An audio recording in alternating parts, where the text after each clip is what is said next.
কাতলা মাছের তাওয়া ফ্রাই। এই গ্যাসটা জ্বালিয়ে এবারে ফ্রাই প্যানটা দিলাম।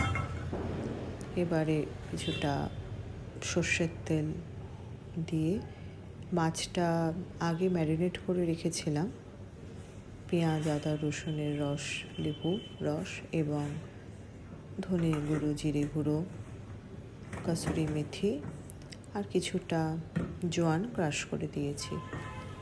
এরপর তেলটা ভালো করে গরম করে নিচ্ছি। একদম ছাঁকা তেলে ভাজা নয়, তেলটাকে ভালো করে গরম করে নিয়ে এবারে মাছটাকে দেখে নেব যে কতটা গরম হয়েছে।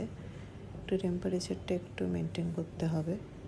এই মাছ 4 পিস মাছ, তো এই মাছটা এখন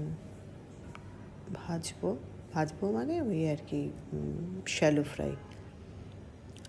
ফ্রাই করে। এখন শীতকাল, রাত্রির বেলা বা দুপুরবেলা ভাতের সাথে বা লুচি, পরোটা যেগুলোর সাথে সাইড ডিশ হিসেবে একটু মাছ ভাজা খারাপ লাগে না। আর যদিও আমি সেরমভাবে মাছ প্রেমী নই, তবে মাছ মশলা মাখিয়ে ফ্রাই করে দিলে আমার ভালোই লাগে। তো সেটাই এখন আমি করছি। আর এই ম্যারিনেট করার যে গ্রেভিটা, ওটা ওর মধ্যে দিয়ে দিলে জিনিসটা মাছের মধ্যে ওটা সোক করে যাবে। এবারে মাছটাকে একটা লো টু মিডিয়াম আছে ধীরে ধীরে একটু ধৈর্য ধরে ভাজতে হবে। একদমই প্রথমে যদি হাই আছে এটাকে ভাজা হয় তাহলে মাছটা সেরকমভাবে সুসিদ্ধ হবে না আর কাঁচা রয়ে যাবে। তাই জন্য লো টু মিডিয়াম হিটে এটাকে একটু ধৈর্য ধরে ভাজতে হবে। এবং এটাকে 4 পিস মাছ যেহেতু একসাথে করছি, একটু ছড়ানো জায়গায় ফ্রাই প্যানটাতে করছি বলে আমার এটা একটা সুবিধে।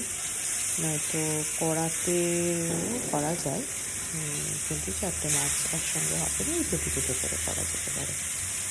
এবং এটাকে বেশ কড়া এবং লাল লাল করে ভাজলে তবে এটার স্বাদ। আর ভালো লাগে খেতে। এমনি মাছ যারা খেতে ভালোবাসো তাদের তো ভালোই লাগবে। আর আমার মতো যারা বিরাট মাছ ভক্ত নয়, তারাও এটা ট্রাই করে দেখতে পারো, ভালো লাগবে। কিন্তু একটু ধৈর্য ধরে ভাজতে হবে, নয়তো ভিতরে অনেক সময় না মাছের পিসগুলো তো একটু মোটা, তো একটু কাঁচা রয়ে যায়। আর মাছ ভাজাটা হয়েই এসছে, হয়েই গেছে। এবারে ওপর থেকে একটু ধনেপাতা দিয়ে, শীতকালে যেহেতু ধনেপাতা ভীষণ রকম অ্যাভেলেবেল এবং স্বাদটাও ভালো হয়, সেই কারণে ধনেপাতা দিয়ে নামিয়ে নিলাম।